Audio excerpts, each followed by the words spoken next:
Buenas tardes, costarricenses. Les saluda Jorge Roger Méndez Benavides, ciudadano costarricense, doctor en Ciencias de la Administración.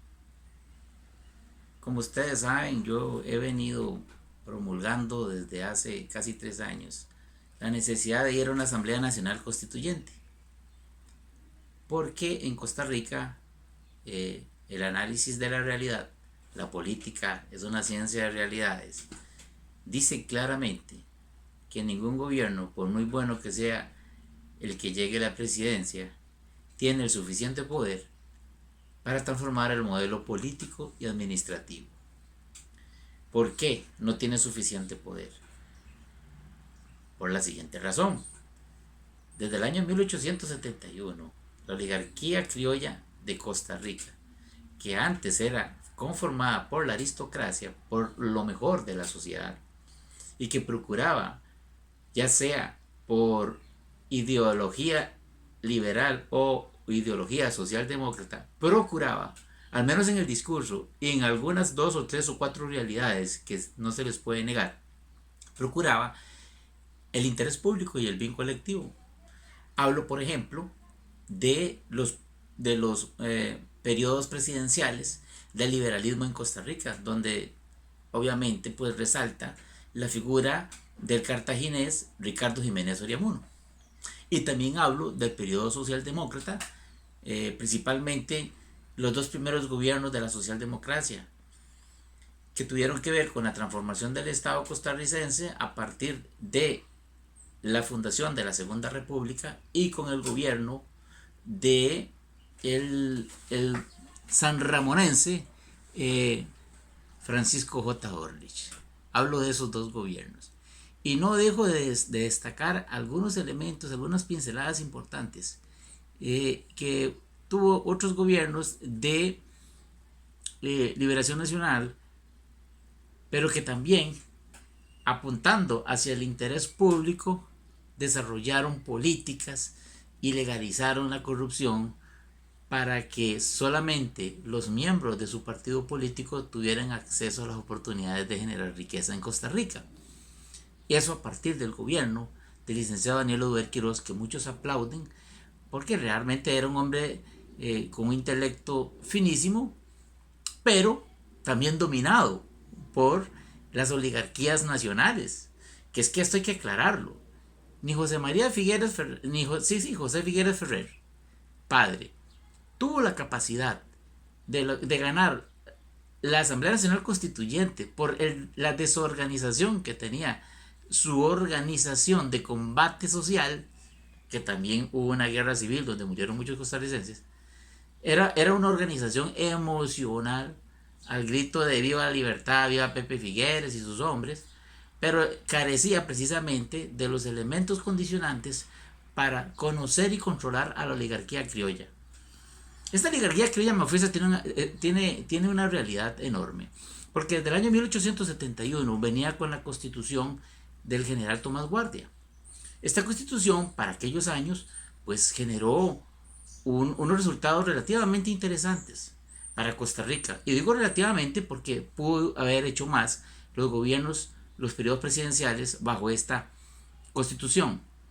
Pero venido el problema de la elección de González Flores como noveno designado a la presidencia de la República, dado que el candidato Durán y el candidato del partido de Rafael Iglesias no se llevaron bien, entonces decidieron, porque en aquel momento así se hacía, que una persona por la cual nadie votó fuera el presidente de la República.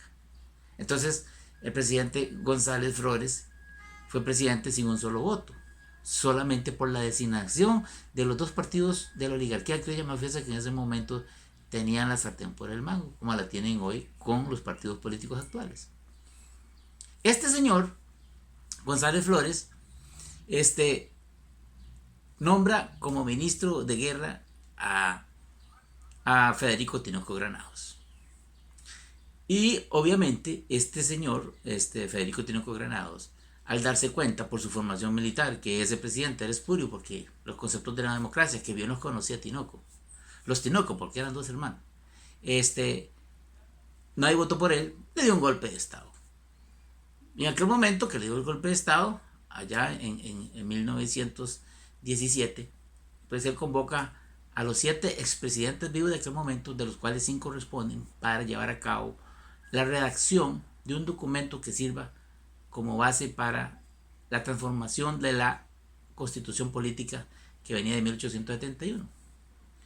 Bueno, resulta que esa constitución no, esa constituyente es una constituyente que queda con pocas transformaciones y realmente sigue la constituyente de 1871 con un 95% de contenido para el año de 1919.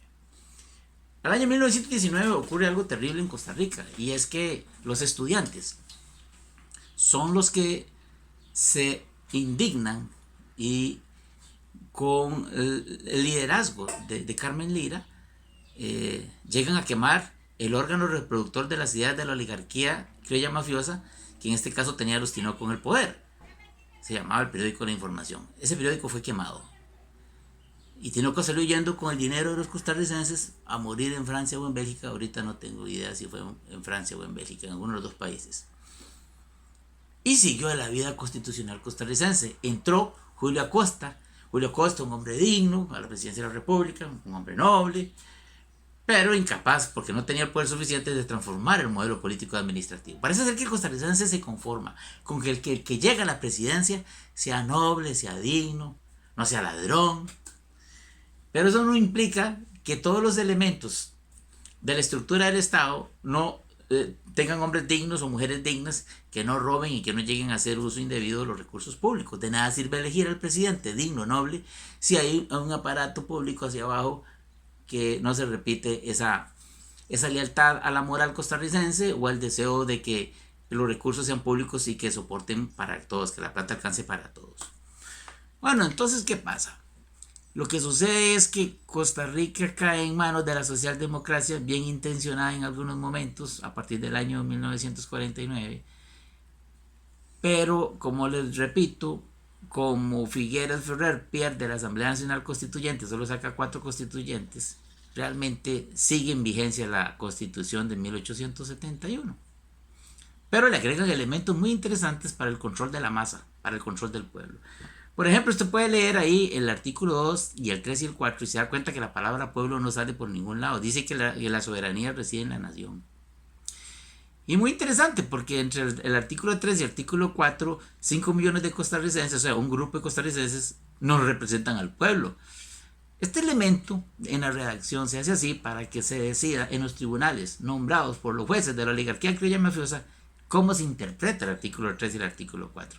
Y en los últimos años, en el artículo 196 de la Constitución se dice que solo la Asamblea Legislativa puede convocar al pueblo para una transformación de la Constitución política. Y esto da risa la temeridad de esa redacción porque le está diciendo al universo que la Asamblea Legislativa es un órgano superior al pueblo, porque la Asamblea es el único que puede convocar al pueblo, como si el pueblo no pudiera autoconvocarse.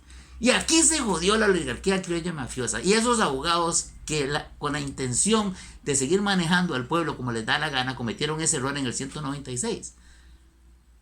Porque ellos no pueden negar que el órgano superior, el de máximo poder, es el pueblo soberano. Tienen que decirlo en uno de los elementos de cuáles son los poderes de la república, que el que manda es el pueblo. Pero usted no ve ni en la Constitución ni ninguna ley que explique la Constitución, que esa ley falta en Costa Rica, cómo el pueblo accede a transformar el modelo político o a quitar un presidente o a quitar un diputado o a los diputados o a un juez coludido con la corrupción que se sospecha de él, o transformar el modelo político. El pueblo no sabe cómo hacerlo porque no le han dado esa oportunidad. Por consiguiente, hay una deuda terrible. O sea, el pueblo es el que manda, pero no puede mandar. El pueblo no se puede organizar hasta que lo convoque la Asamblea Legislativa.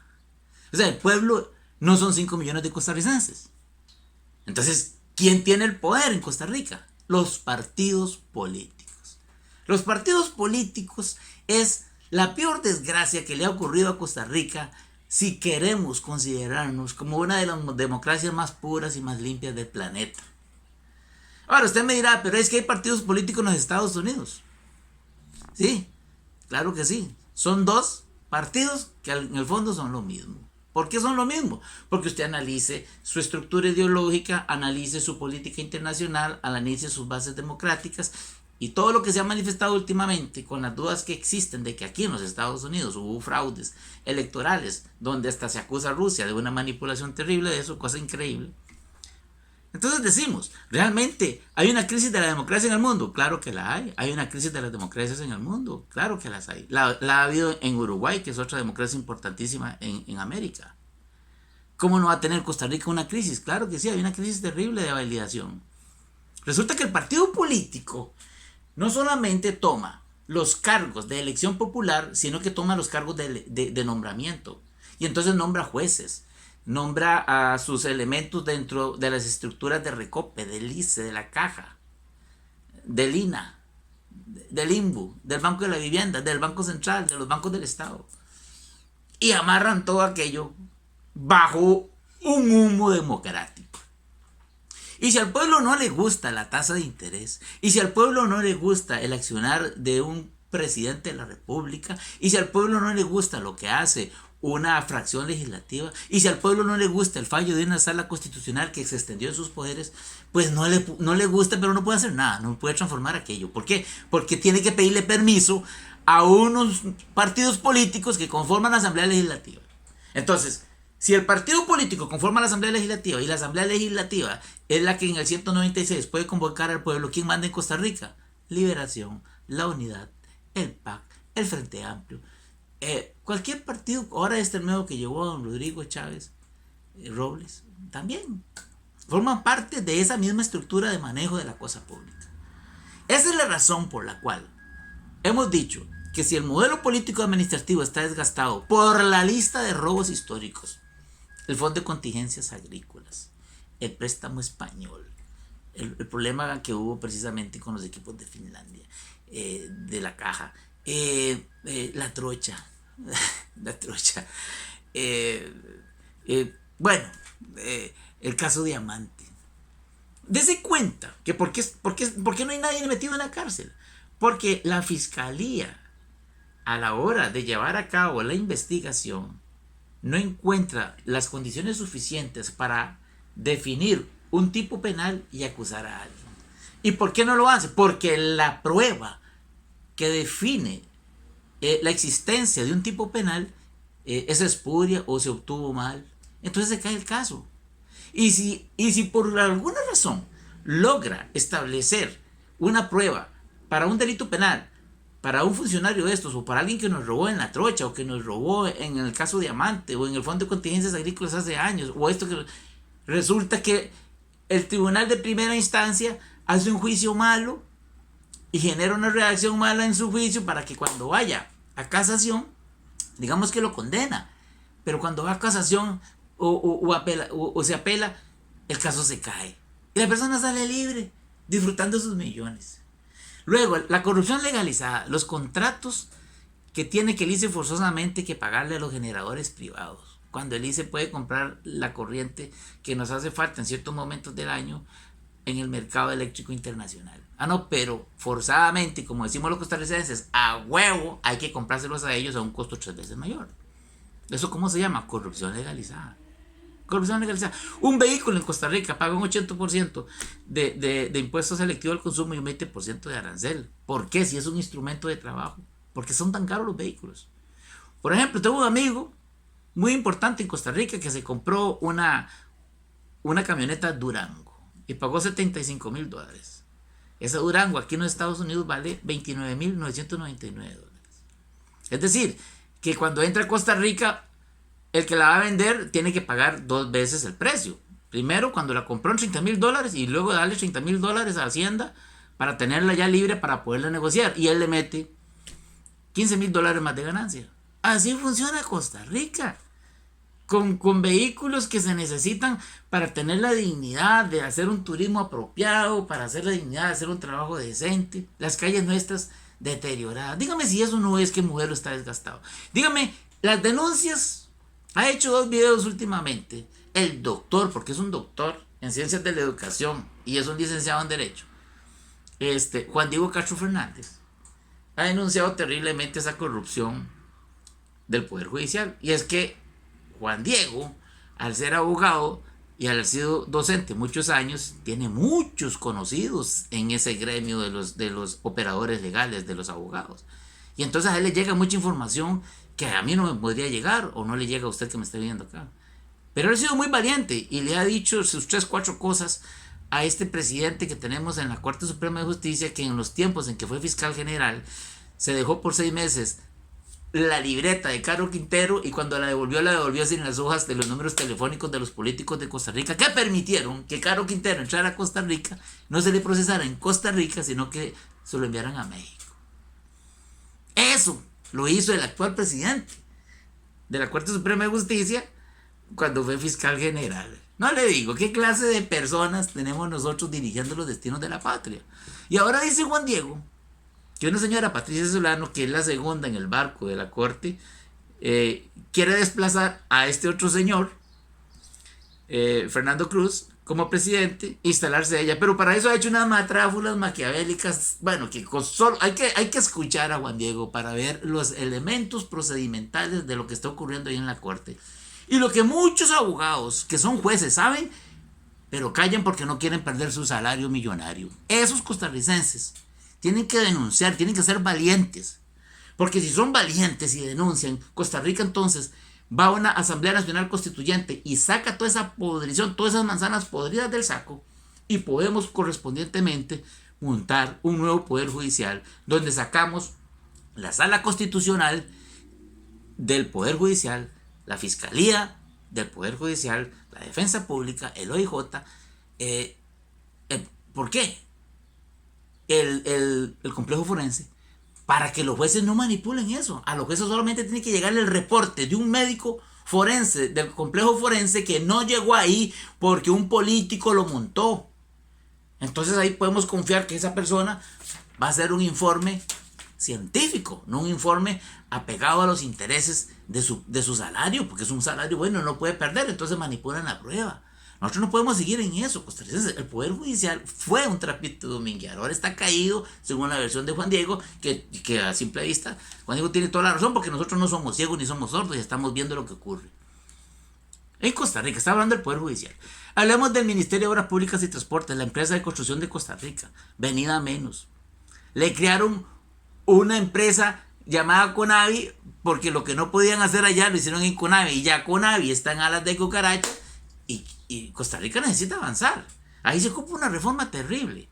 El Ministerio de Educación Pública, tomado por el PAC durante 8 años, despedazó totalmente la ética y la moral que venía Costa Rica trayendo del siglo pasado, y nos metió una serie de elementos educativos para los niños que eso simplemente es una barbaridad, una indecencia. Y se perdió el norte, porque nosotros supuestamente para ser modernos tenemos que imitar otras naciones europeas que son súper liberales. Allá ellos y su liberalidad. Nosotros tenemos que definir claramente si al pueblo le interesa que los niños de nosotros no sepan si son hombres, si son mujeres, si son descendientes de un tigre, o si quieren parecer una mariposa, o casarse con una refrigeradora. Porque eso es lo que están vendiendo este modelo educativo de estos 2 últimos periodos presidenciales. Una barbaridad, una locura.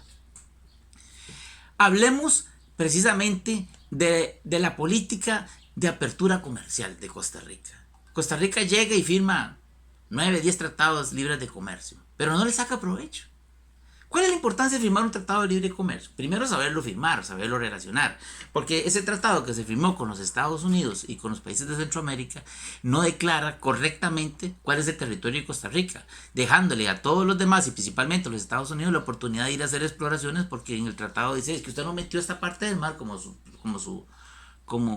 parte de su perímetro territorial. Y ahí tenemos, y todo el mundo sabe, que tanto en el Pacífico como en el Atlántico reservas de gas. Una millonada lo que hay ahí. Otra cosa, hay una tendencia en Costa Rica de no tocar esas reservas, pero Costa Rica las necesita. Costa Rica necesita explorar ese gas, sacarlo, como lo hace Noruega, que saca el petróleo, no bota una gota de petróleo al ambiente y lo vende, y tiene un fondo de inversión de pensiones para sus ciudadanos de lo más maravilloso que existe, a través de la extracción de... ¿Por qué nosotros no vamos a extraer ese gas? Claro que podemos. Que hay gente que se opone. Bueno, entonces busquemos la tecnología para hacerlo correctamente. Existen. Ustedes que se oponen a la extracción del gas, existe esa tecnología, se los recuerdo. Vamos a un debate nacional. ¿Cuál es el miedo? ¿Cuál es el miedo de debatir? A todos aquellos que no quieren que Costa Rica utilice la potencia que tenemos en los volcanes y que tenemos en el subsuelo marino. ¿Cuál es el miedo de debatir? Vamos a debatir. Pero es que ese es el problema, que llegan los noticieros, meten miedo y el debate deja de existir, o no se da. Entonces, a mí me parece, costarricenses, que la única forma de transformar el modelo, y se lo he venido diciendo durante 3 años, es que el pueblo se autoconvoque. Pregúntenme a mí cómo se hace la autoconvocatoria.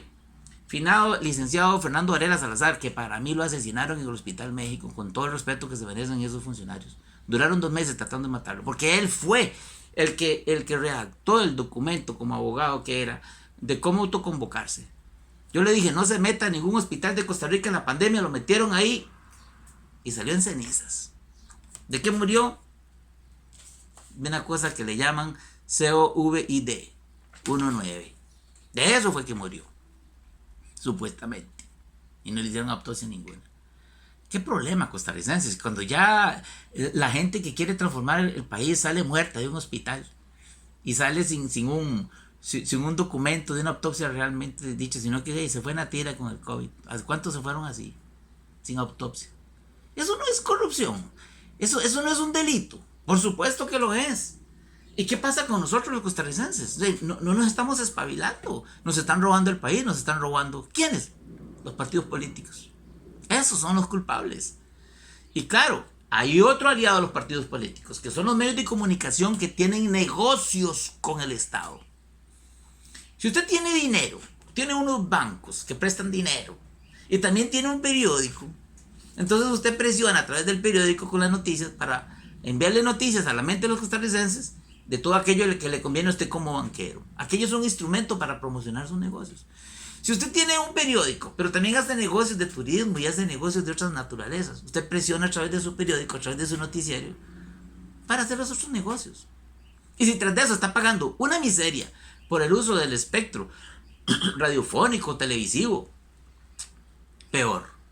Entonces, tiene que venir una transformación para cobrarle un impuesto de acuerdo a la facturación. No es ni de acuerdo a las ganancias, es la facturación. Como hizo aquí el presidente Trump. Transformó el sistema de pago de los impuestos. Ya no era por la utilidad neta, sino por la facturación global. ¿Por qué? Porque la contabilidad creativa hace que usted invente costos inexistentes para bajar entonces el monto sobre la base imponible que Hacienda le va a cobrar.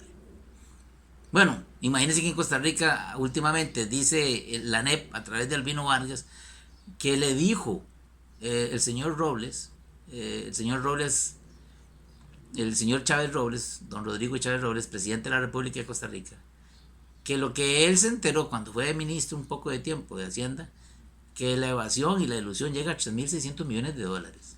3.600 millones de dólares. Multiplique eso por 564, a ver si le aguanta la calculadora. Eso es una barbaridad, eso es otro robo. Entonces, ¿roban cómo? A través del proceso licitatorio, a través de la figura del compadre hablado. ¿Cómo es posible que el Poder Judicial le ponga una fianza de casi 2 millones de dólares a un personaje que sacó muchos millones de dólares del erario costarricense a través de matráfulas en las licitaciones? Porque eso es precisamente lo que hace la oligarquía criolla mafiosa. Busca leyes, busca personas, y entonces ¿qué hace la justicia? La justicia supuestamente la pintan y la hacen en estatuas de bronce ciega, pero de vez en cuando se sube así el pañuelo y vuelve a ver quién es el que está juzgando. Entonces le facilita el proceso. ¿Cómo es que Costa Rica, con un PIB de 63.000 millones, paga pensiones que aquí ni en los Estados Unidos la gente que más paga las recibe? 18 millones de colones. Eso es una barbaridad. Aquí en los Estados Unidos las pensiones que cualquiera puede notar, lo más que llegan es a 3.500, 4.000 dólares. Y con eso se vive relativamente bien aquí, pero no, allá hay pensiones de 11 millones, 22.000, 23.000 dólares. Eso es una locura. Ningún aporte a un fondo de pensiones genera esa salida. a no ser que estuviera generando una tasa de rendimiento como del 45% anual. ¿Y cuál fondo de pensiones del mundo? Ni el fondo de George Soros da eso. ¿A quién van a engañar? Esas pensiones las pagan con el presupuesto nacional, ya sea con impuestos o con deuda. En Costa Rica hay una clase de costarricenses que tienen corona, que tienen salarios de lujo y pensiones de lujo. Eso hay que transformarlo. Pero decía Rodrigo Chávez Robles, antes de ser presidente, que no, que él ocupa un referendo, y ahora que llegó dice que va a citar un referendo. ¿Por qué? Porque él no tiene el suficiente poder para transformar eso de las pensiones de lujo, para transformar el ICE, para transformar el Poder Judicial. Y está pidiendo un referendo solo para las pensiones de lujo, y lo demás queda, don Rodrigo. Lo debemos pasar. Hacemos de la vista gorda el desorden del Poder Judicial, el desorden del MOB, del CONAVI, el problema del Ministerio de Educación. No, Rodrigo, no, costarricenses, ocupamos una Asamblea Nacional Constituyente. Pero ojo, y en esto yo discrepo mucho con este señor Juan Diego Castro Fernández. Juan Diego dice, es que viene la constituyente y hay que hacerla por partidos políticos y por porcentajes de población. No, Juan Diego Castro Fernández, no, costarricenses. Esa constituyente tiene que ser autoconvocada por el pueblo y tienen que elegirse los representantes. Primero, un hombre y una mujer por cada distrito. Y los que sean elegidos por distrito a hacer una asamblea cantonal y que elijan de esos otro hombre y otra mujer por cantón para que vayan a la nacional, no por partidos políticos y no por porcentajes de población y no por organizaciones gremiales, como se le ha dicho a Albino Vargas Barrantes. No, Albino, no es así. Lo que pasa es que cuando venga la Asamblea Nacional Constituyente, ¿qué va a hacer el sindicato de Albino si en la constituyente nueva vienen las fiscalías civiles? Que es el trabajo que hace Albino. Albino se mete en todo, en los problemas de la deuda. Se lo agradecemos porque saca buena información y nos mantiene informados. Se mete en los problemas de la clase trabajadora. Pero yo pregunto a Albino, ¿y quién defiende a los desempleados? ¿Y quién defiende a los indígenas? ¿Y quién defiende a las amas de casa? No la defiende la ANEP. ¿Por qué? Porque no está afiliada. Es que para que la ley lo defienda a uno tiene que afiliarse. ¿Cómo la ves? Entonces eso también es un órgano que funciona muy bien gracias a los errores que comete la oligarquía criolla mafiosa. Pero transformando el modelo político y administrativo, Albino lo que va a tener que hacer con la ANEP es asesorar a las fiscalías civiles de todos los cantones del país. Y si no lo hace, pues entonces yo no sé qué va a hacer esa organización. Por eso es que ellos ocupan una constituyente donde vayan representantes sindicales para mantener el status quo del modelo actual y no para transformarlo. Yo reto a Albino Vargas Barrantes, yo reto a don Rodrigo Chávez Robles, yo reto al doctor Juan Diego Castro Fernández. Hablemos de la constituyente, pero hablemos en vivo. Porque ahí hay otro doctor muy importante, este señor. Muy importante. Definitivamente lo aprecio mucho. Pero cometió el error de seguir en Liberación Nacional. El doctor Fernando Zamora Castellanos. Yo le hablé de la constituyente y me dice, sí, claro, pero es que yo quiero ver el proyecto. No, un momento, vamos a debate vivo. ¿Qué pasa si yo hago un proyecto de la constituyente y lo reparto a nivel nacional? Ya ellos se preparan para boicotearlo. La clase política es así. Yo le dije a don Fernando Zamora Castellanos, salga de Liberación. Don Fernando debe haber sido el presidente en este momento. Vea don Fernando, cómo llegó don Rodrigo Chávez con un partido taxi. Así va a llegar también Juan Diego Castro Fernández, pero se equivocó del taxi porque ese partido del PIN, como dice un experto en liderazgo de Costa Rica, que por estar diciendo cosas lo metieron a la cárcel y ya salió y me dijo una vez, es que no es líder porque se monta en una yegua parida y no lo sigue ni el potranco. Ese es un dicho de los finqueros. ¿Por qué? Porque usted ha visto que una yegua parida, el potranquillo se le pega y no se le quita, ahí lo sigue. Pues se monta en yegua parida y no lo sigue ni el potranco, no jala. Y tal es así que ahorita no sacó nada el partido PIN, eso que tuvo relativos candidatos interesantes, ¿verdad? Como Pablo Barahona Kruger y como otro que andaba buscando firmas a lo loco para estar ahí sentado y disfrutar del presupuesto nacional. No salió ninguno. Pero mire don Fernando Zamora Castellanos, cómo llegó don Rodrigo Chávez, se lo digo públicamente, con un partido taxi nuevo. Usted, don Fernando Zamora, usted debiera haber sido el presidente en este momento. Ahí debiera usted estar. Resulta que se quiso seguir con el partido político que no le da a usted las oportunidades que usted se merece. Y llega don Rodrigo y ahora don Rodrigo tiene un problema muy grande. Es un outsider, viene nuevo y nombra a una ministra de la presidencia que pertenece precisamente a la oligarquía de Costa Rica. Y esa señora se le envían los currículos y elige a aquel que le conviene. Hay ciertos nombramientos en este gobierno que es simple y sencillamente para mantener los negocios que vienen proyectados. Entonces, ¿qué ocurre? Sigue gobernando la oligarquía. Sigue gobernando la oligarquía, don Rodrigo Chávez Robles. Sigue gobernando la oligarquía porque usted nombró gente, usted permitió que le nombraran gente de los partidos políticos que no se debe nombrar. Para eso usted, el pueblo, le dio el beneficio de ser presidente.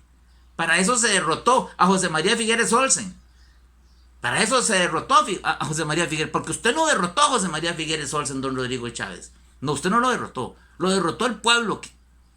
Y como usted era el candidato que quedó de segundo lugar, porque pudo haber sido Fabricio y no llegó, entonces usted es el presidente ahora, don Rodrigo. Usted le debe eso al pueblo. Que no se lo vaya a olvidar, don Rodrigo Chávez.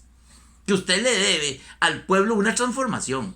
Y si usted ocupa apoyo, pídala públicamente, que el pueblo lo va a apoyar. Pero si caen las negociaciones de Rodrigo Arias, ahí en la Asamblea Legislativa, don Rodrigo lo van a bailar a usted y a la ministra de la Presidencia. Porque esa gente sí les interesa el poder. A Óscar Arias Sánchez y a Rodrigo Arias Sánchez sí les interesa el poder y son expertos en poder, en manejar estructuras, en manejar comités, en manejar nombramientos. Tienen una pieza que se llama Carlos Ricardo Benavides, medio pariente mío, que maneja la comisión de nombramientos, bueno, como maneja usted su pañuelo. Es una barbaridad la experticia que tiene Carlos Ricardo Benavides en funcionar para favorecer los intereses de la oligarquía de Costa Rica. Y no lo digo yo, también lo dice Juan Diego Castro Fernández. Entonces, eso hay que pararlo ya, costarricenses. Pero eso se detiene con una Asamblea Nacional Constituyente del pueblo, por el pueblo, para el pueblo y organizada por distritos y cantones. No por márgenes de población y no por partidos políticos, porque no la vuelven a robar, como se la robaron a Figueres Ferrer. Se la robaron. Y luego le hacen transformaciones. Imagínese usted que el PAC ganó en 2 oportunidades seguidas. Hicieron las transformaciones que les dio la gana con la Constitución. Y ahora tenemos que aguantar un montón de cosas que hay. Porque le dijo don Rodrigo Chávez que firma con la Alianza Evangélica un acuerdo y le dice en el discurso de toma de posesión al grupo LGTBI que no le va a tocar ninguno de sus derechos adquiridos. ¿Sabe qué, don Rodrigo? Explíquele eso al pueblo en letra menuda. ¿Qué quiso decir usted con eso? ¿Qué quiso decir? Que el Ministerio de Educación va a tener que tragarse entonces todas esas políticas donde los niños no saben si son hombres, si son mujeres, o se quieren casar con el gato, con una refrigeradora. No, don Rodrigo, así no se gobierna, así no se le sirve a un pueblo que lo hizo usted presidente, le dio la máxima magistratura. Don Rodrigo, usted está en deuda ya con el pueblo de Costa Rica y está en deuda con nosotros, que sin querer luchamos para que usted llegara a ser presidente, porque yo no voté por usted, don Rodrigo. Yo no voté por usted, yo no voté por ninguno. Yo solamente voto por el pueblo cuando el pueblo quiera transformar el modelo. Porque ese modelo no es un modelo de democracia costarricense, es un modelo para que siga entronizada la oligarquía criolla mafiosa de Costa Rica a través de los partidos políticos. Y usted, don Rodrigo, llegó por un partido político.